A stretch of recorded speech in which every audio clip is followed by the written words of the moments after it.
Time now to dig into the bill to change the state flag. For more on that, we turn to the sponsor of that bill, State Senator Dan McKay. Senator McKay, great to have you. Thanks for being here. Hey, thanks, Glenn. Good to see you, at least, somewhat far away. Yeah, and we don't get to see each other in person that often, so lucky you. We'll take advantage. Hey, let's start off with the background. I don't really understand why, but and it kind of makes me chuckle, to be honest with you, but every single year for the past several years, this issue comes up, and it's always so controversial. Why is that? People have passionate feelings about the symbols that define them, right? And it doesn't matter what the symbol is, people have passionate feelings. And when you talk about what a state flag should look like, you have the existing state flag that everybody knows and in some respects has a lot of symbolism to it and has a lot of meaning to it. And then you're going to ask yourself, we're going to come up with a new state flag. And if people could compare one against the other, right? If we could fast forward 8-9 months from now, we're looking at the final result and compare it to what is flying over the Capitol this year and had those two comparisons, I think people would choose the simplified flag. But because it's an unknown, it's easy to look at it and be suspect of what might happen as a result of the process. Okay, we might we'll get into a little more why there is a need for a new state flag from your perspective. But first, talk about going back to this issue where it has just been so controversial. Attempts to do this have been happening in previous years. So what was it this year that got it across the finish line?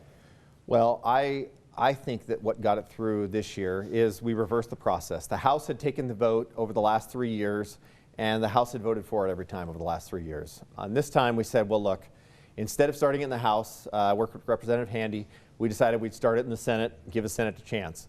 And if you look at the log, we started that thing the first day of the session. It was ready and drafted, and it took all the way until the last day of the session to pass that thing. So what that tells you is changing the state flag is hard, and it's probably meant to be that way, but it's hard. And if I remember right, I might be confusing this with another one of your bills, but wasn't there a time where this seemed all but dead, and then it came up and passed? Yeah, and that happens to a lot of bills, right? Where you think something's not going to move, and you get everybody together, and you're able to work out the issues, and it gets fixed. And that happened to this bill. And fortunately or unfortunately, it happens to a lot of my bills, which keeps me really busy. How many substitutes did this one end up going through? If I remember right, we got to the 5th substitute. Yeah. So in other words, that's 5 different versions of the bill that we worked through to get it through the process. And there was almost a 6th, so there you go. Okay, back to something you alluded to a little bit earlier. You mentioned the difference in a new flag, but why the need to change the flag we have now? Yeah, if you look at the state flag, and I can just tell you this anecdotally, I went to a national conference a few years ago, back when that was a thing we used to do as legislators, and walked into this hall, and on one side of the hall they had all the blue flags, right? And then on the other side of the hall there were all the interesting flags, I'll call them, because they have variety to them or they stand out, they're a little bit more well known. You could pick out Texas instantly, you can pick out South Carolina, you can pick out Hawaii. Go down the list, you could pick them all, some of them more distinctive. But if you look down this other side, I actually had to move 5-6 different flags trying to find the Utah flag because it was so blue and so red, white, and the similar colors to a lot of other flags that it was really hard to pick it out. That was kind of the genesis really for why I felt like maybe we could have something more distinctive, because if there's nothing about Utah that's more true is that we are a very distinctive state, and so having a flag that fits in with the other 26 blue flags seems like we could do better. So a new one in your mind would look like what? Well, I don't really have an outcome in this process. I think we're going to, have a committee, right? And the committee is going to include the governor and the lieutenant governor and the Department of Heritage and Arts. It's going to have 3 legislators from both the House and the Senate. And we're going to have subcommittees. One of those subcommittees will be an education committee, so we'll get members of the education community involved. Another subcommittee will be designers and graphic designers, another one for public outreach. And we're going to be reaching through and trying to figure out ways to get the public involved and school children involved to help inspire the design for the state flag. And once that's all said and done, you would imagine the old cell phones, right? Back in the 80s and 90s and those kinds of things. The cinder blocks? The cinder blocks, right? And they weren't the best design, but you compare them to what we're carrying around today, and it's been an iterative design. And honestly, the company that's most famous for that is Apple Computer, right? They changed the phone. And I would argue that we could, with our flag, we could innovate, we could create a seal, or we could keep the seal, take the current flag that we have, we'll designate it as the governor's flag, which has the state seal on it and is ideal. The United States actually does the same thing, where there's the president's flag that has the country's seal. And then we're going to come up with this other flag, and I think it'll be very simplified, but it will have symbols that will relate closely to our heritage and also maybe some aspirational things for the future. Okay, I've heard you use the word simplify a couple of times, so that's really what it's about from your perspective? That is a significant part of it. You know, if you look at a flag up on top of the Capitol or flying up on the top of a flagpole, it is really difficult to make out all of the symbolism. You really have to be right next to it, looking at it.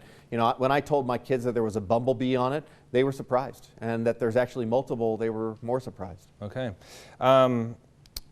Let's dig a little bit more into the bill. You mentioned the 5 substitutes. So what were the biggest sticking points down the road to where you finally got it to the point where it could pass? Well, there's always the sticking point of who gets to be on a committee like this, right? And so there's that component. And what really, in that issue, what ended up happening was there were a lot of people that once we got it out of the Senate and people saw that the bill was going to move forward, it was a factor of trying to make the bill, put the right people on the committee.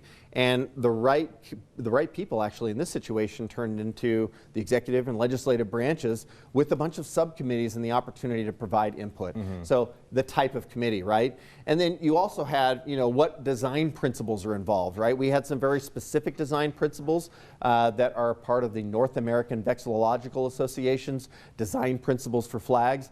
And even it turns out there's even debate within the North American Vexillologists that about what design principles should be. So we actually pushed that to the committee and said, committee, you decide the principles, and you know, let's put this out for a public process and get people involved. So we went from a kind of a very specific bill to a very general bill to allow for a lot more flexibility by the committee to come up with a design. Okay, so you kind of got into the public input, but specifically someone watching at home who's passionate about this, wants their ideas heard. What would your recommendation be to them so that they can make that happen? So for the first thing, for somebody who's at home and they're passionate about the subject, what I tell them is, go get mental health. I got to be honest, I have had a lot of counseling related to my passion for flags, and I'm still not cured, obviously.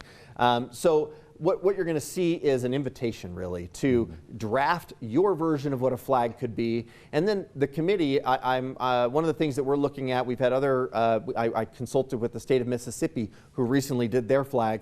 And one of the meaningful things they did was they asked with every submission for people to submit a paragraph or a couple of sentences, really, about what their flag means to them and some of the symbolism. And one of the greatest things that came out of that, in talking to the Lieutenant Governor from Mississippi, was the idea that they, as a flag committee, were able to learn the principles that really mattered to Mississippi. And I'm telling you, they said that experience alone emotionally connected them to the design, so that Mississippi, when they went to adopt a new flag, they got 76% of the population to accept the new flag over the old flag. Very interesting. All right, and when it's all said and done, the flag we have now could still be the ultimate choice, correct? It could be, but you don't think that's likely? I'm not predicting, just based on my attitude and others on the committee. I'm predicting that we will see a simplification and that the existing flag will become, you know, the governor's flag. All right, Senator McKay, appreciate your time. Thanks for being here. Thanks for having me. Stay with us. We'll be right back with more Inside Utah Politics right after the break.